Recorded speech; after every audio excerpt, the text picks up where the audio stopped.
Hello friends, welcome to educational insight. दोस्तों, basic शिक्षा परिषद के नियंत्रणाधीन उत्तर प्रदेश में जो परिषदीय विद्यालय हैं वहाँ पे स्कूल शिक्षा महानिदेशक श्री विजय किरण आनंद जी द्वारा ग्रामीण क्षेत्र से नगरीय क्षेत्र में तबादले का दोस्तों आदेश जारी हो गया है। दोस्तों, ये सुअवसर है, सुयोग है, क्योंकि नगर क्षेत्र में आने का अवसर हमेशा नहीं मिलता। तकरीबन 11 वर्ष पहले ऐसे ही नगरीय क्षेत्र में शिक्षकों को आने का मौका मिला था। परिषदीय विद्यालयों में जो शिक्षक शिक्षिका भाई बहन हैं उनका रूरल काडर और अर्बन काडर दो तरीके का काडर है, यानी नगरीय क्षेत्र और ग्रामीण क्षेत्र।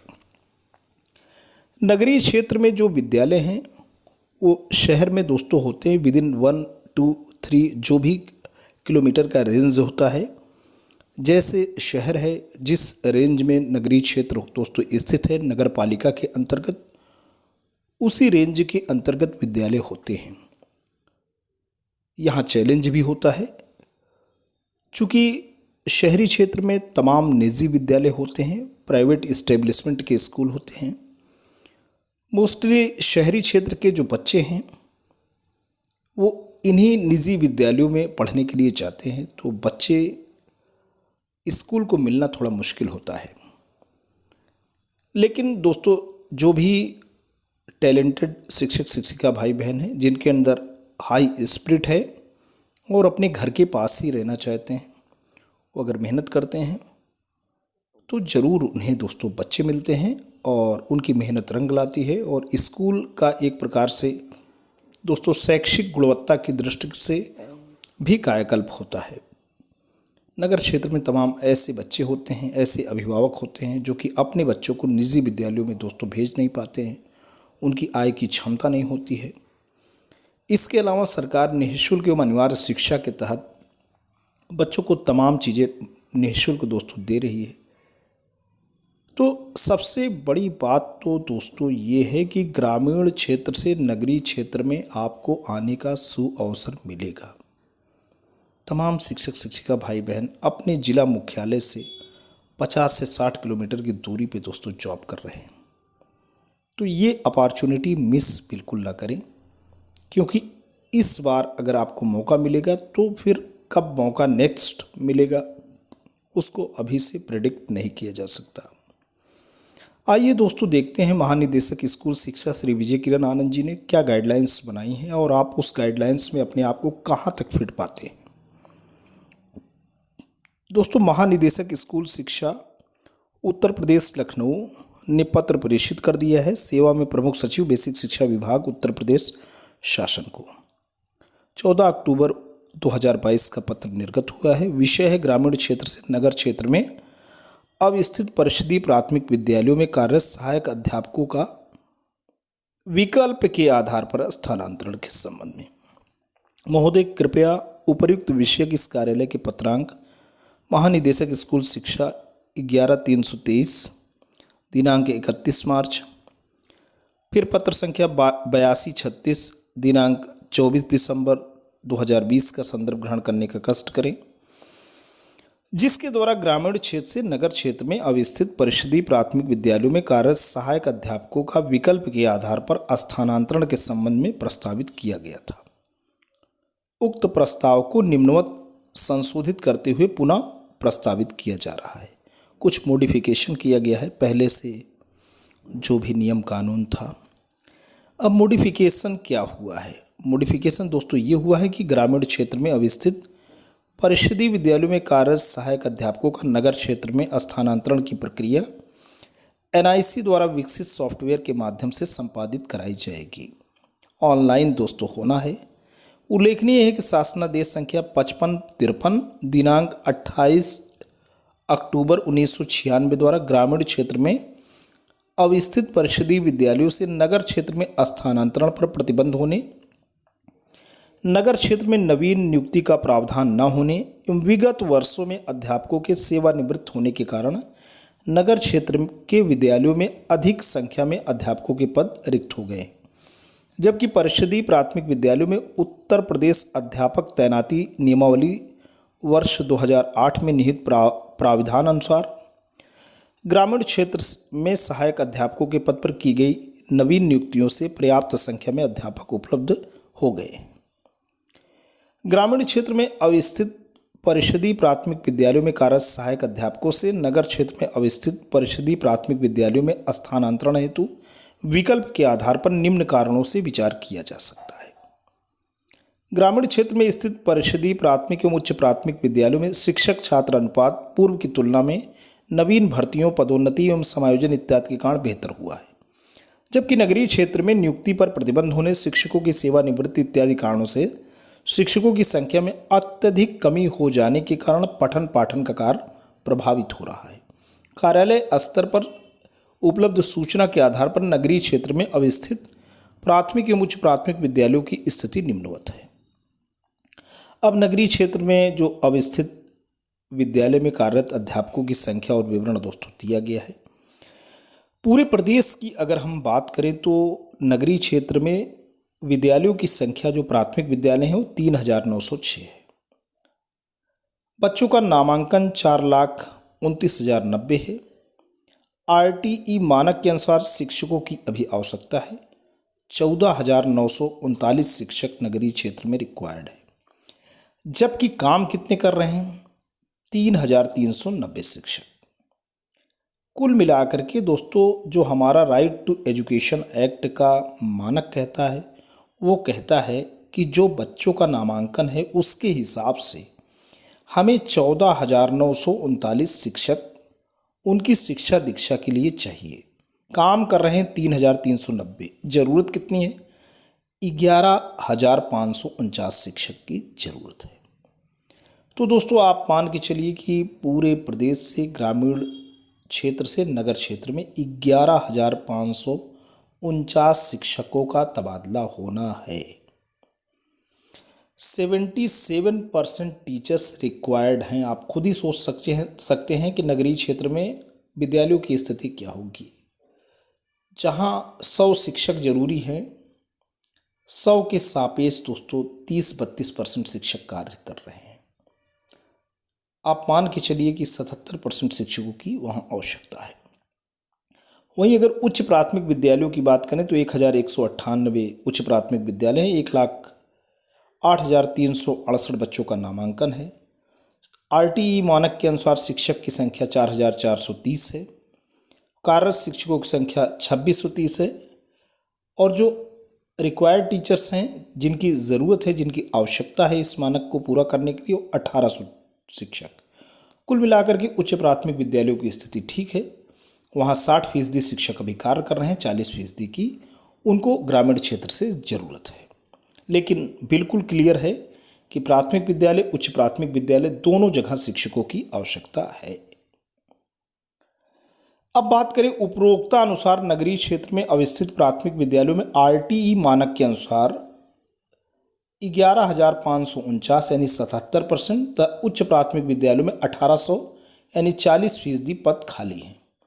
अत्यधिक संख्या में पद रिक्त होने के कारण विद्यालयों में शैक्षिक गतिविधियों एवं छात्र नामांकन पर प्रतिकूल प्रभाव पड़ रहा है, जिससे शिक्षा की गुणवत्ता प्रभावित हो रही है। उक्त स्थिति में निःशुल्क एवं अनिवार्य बाल शिक्षा का अधिकार अधिनियम 2009 के प्राविधानों का अनुपालन करना संभव नहीं हो पा रहा है। उक्त के दृष्टिगत या अपरिहार्य है कि ग्रामीण एवं नगरीय क्षेत्र में अवस्थित परिषदीय प्राथमिक विद्यालयों में तर्कसंगत तैनाती की जाए। इस हेतु ग्रामीण क्षेत्र में अवस्थित परिषदीय प्राथमिक विद्यालयों में कार्यरत सहायक अध्यापकों से नगर क्षेत्र में अवस्थित परिषदीय प्राथमिक विद्यालयों में उनके विकल्प के आधार पर वरिष्ठता निर्धारित करते हुए स्थानांतरण पर विचार किया जाए।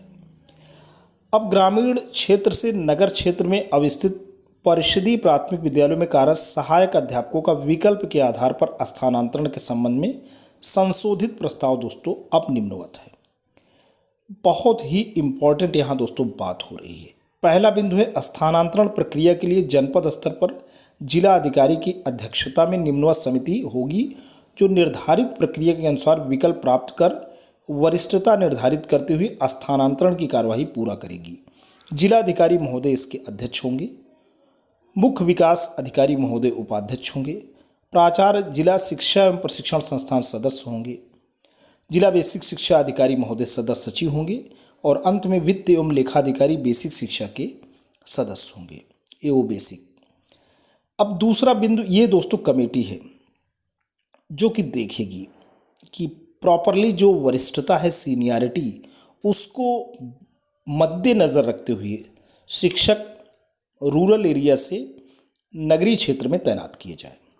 दूसरा बिंदु है ग्रामीण क्षेत्र से नगरीय क्षेत्र में कार्यरत सहायक अध्यापकों के स्थानांतरण के लिए निम्नवत प्रतिबंध या शर्तें मान्य होंगी।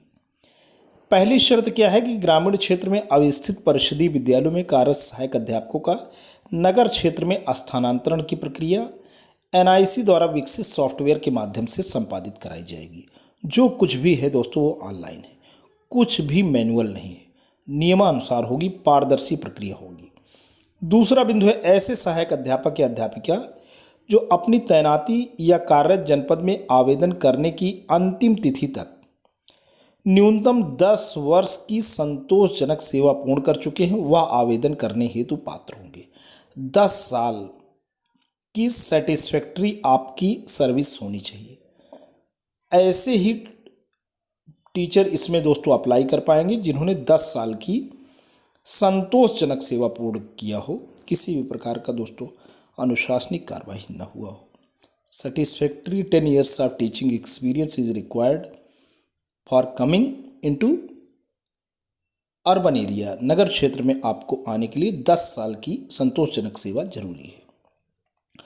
तीसरा बिंदु है कि असाध्य या गंभीर रोग से ग्रसित अध्यापक या अध्यापिका तथा दिव्यांग अध्यापक अध्यापिका के संबंध में उपरोक्त बिंदु 2 में अंकित न्यूनतम सेवा पूर्ण करने संबंधित शर्त लागू नहीं होगी।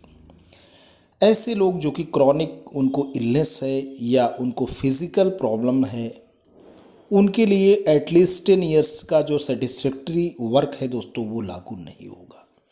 ऐसे समस्त अध्यापक अध्यापिका आवेदन करने हेतु पात्र होंगे।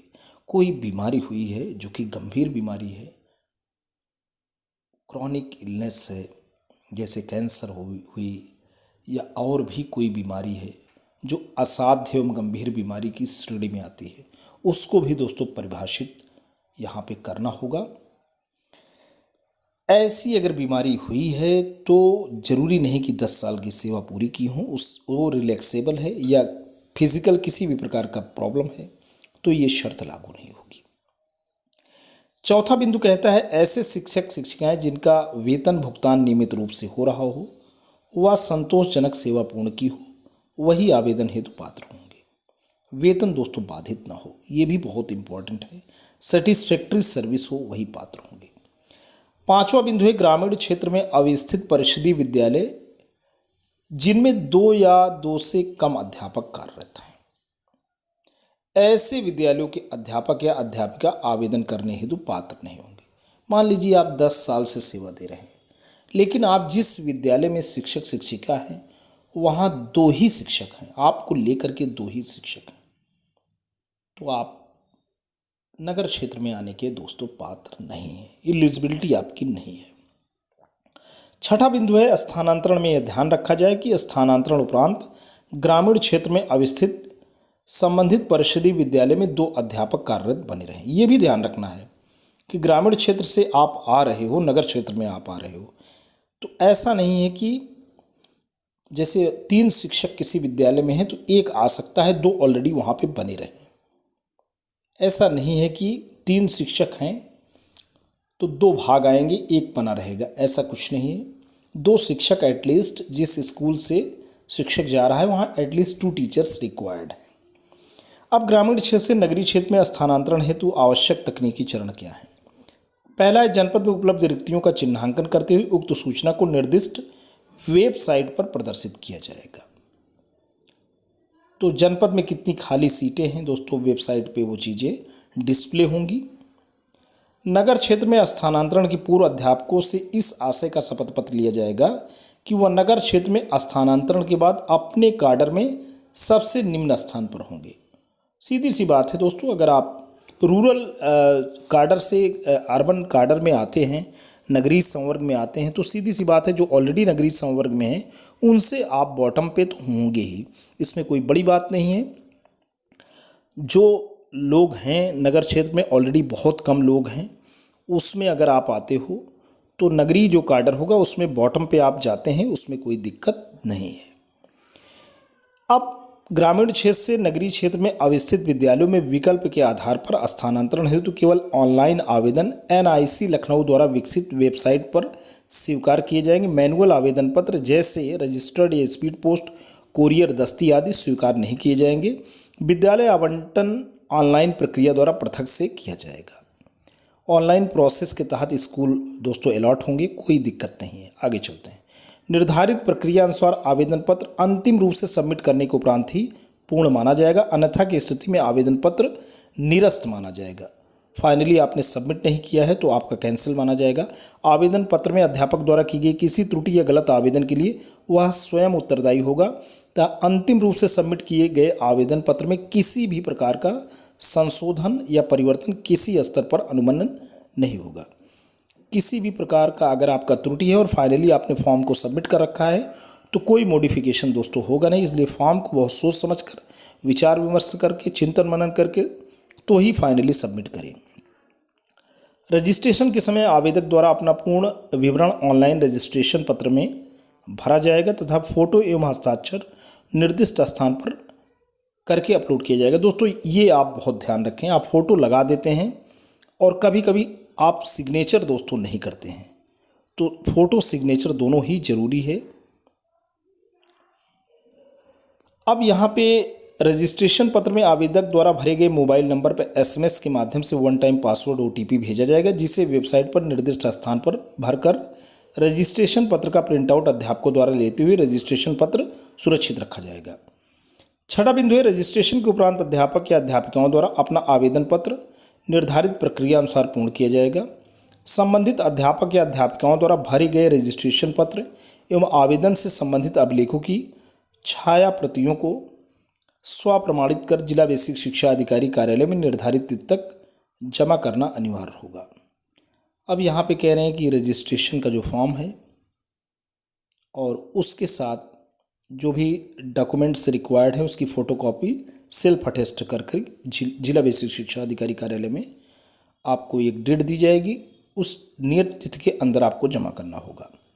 सातवां बिंदु है, जिला बेसिक शिक्षा अधिकारी द्वारा निर्धारित तिथियों के मध्य काउंसलिंग का आयोजन कराया जाएगा, जिसमें शासनादेश में उल्लिखित निर्देशों के अनुसार रजिस्ट्रेशन या आवेदन पत्र तथा अभिलेखों या प्रमाण पत्र के सत्यापन की कार्यवाही की जाएगी।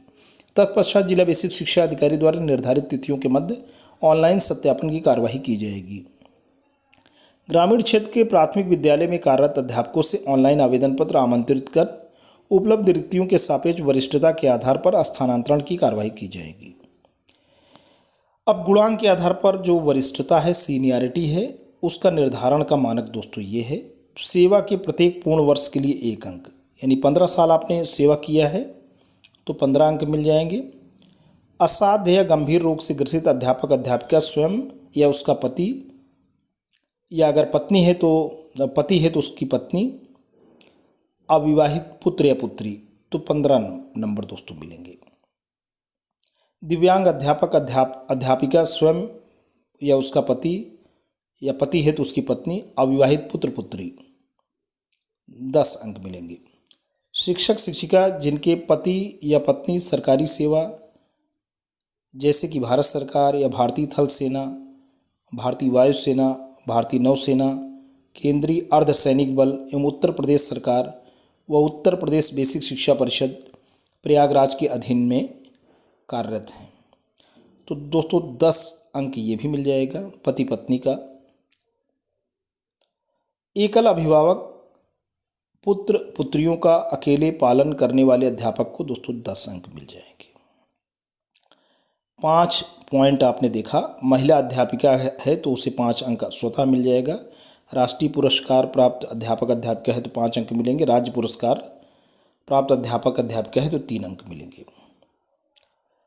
अगर 11वें बिंदु की बात करें तो गंभीर या असाध्य रोग में अब यहाँ पे बात हो गई। गंभीर और असाध्य रोग की हम दोस्तों भी बात कर रहे थे, तो गंभीर असाध्य रोग में अखिल भारतीय आयुर्विज्ञान संस्थान नई दिल्ली यानी एम्स, संजय गांधी आयुर्विज्ञान संस्थान लखनऊ यानी SGPGI, संजय गांधी अनुसंधान संस्थान लखनऊ, सैफई जो सैफई में संस्थान है, SGPGI Saifai, king George medical college एवं समान सरकारी घोषित चिकित्सा विश्वविद्यालय संस्थान और PGHS निजी चिकित्सालय जो राष्ट्रीय प्रत्यायन बोर्ड द्वारा मान्य हो, से उपचार चल रहा हो अथवा उपचार कराया गया हो, द्वारा निर्गत चिकित्सा प्रमाण पत्र चिकित्सा अधिकारी द्वारा हस्ताक्षरित तथा मुख्य चिकित्सक अधीक्षक द्वारा प्रति हस्ताक्षरित होने पर ही लाभदेय होगा।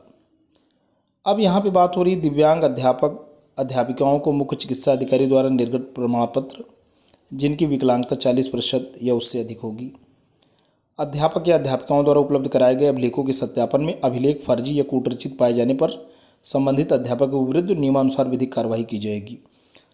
14वां बिंदु है स्थानांतरण के उपरांत संबंधित जिला बेसिक शिक्षा अधिकारी द्वारा कार्यमुक्त करने के संबंध में पृथक से आदेश निर्गत किए जाएंगे। स्थानांतरण के उपरांत संबंधित जिला बेसिक शिक्षा अधिकारी द्वारा प्रेरणा पोर्टल या मानव संपदा पोर्टल पर 7 दिवस के अंदर स्थानांतरित शिक्षकों के विवरण को अपडेट किया जाएगा। शासनादेश निर्गत होने के 10 कार्य दिवस में स्थानांतरण प्रक्रिया के लिए पोर्टल खोला जाएगा। अतः अनुरोध है ग्रामीण क्षेत्र में अवस्थित परिषदीय प्राथमिक विद्यालयों में कार्यरत सहायक अध्यापकों का नगरीय क्षेत्र में विकल्प के आधार पर स्थानांतरण किए जाने के संबंध में यथावश्यक शासनादेश निर्गत करने का कष्ट करें।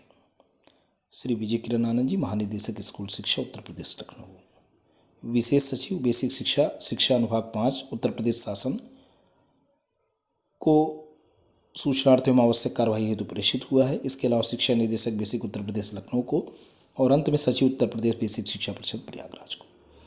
तो दोस्तों ये रही कंप्लीट गाइडलाइंस। अगर आप ग्रामीण क्षेत्र से नगरीय क्षेत्र में आने का मन बना चुके हैं और ये शर्तें आप पूरी करते हैं तो आप बिल्कुल आवेदन करें, घर के पास होंगे और बच्चों को पढ़ाने का मन लगेगा। आज के लिए इतना ही। Thanks for watching and listening. This is Ajay Prakash Dubey signing of.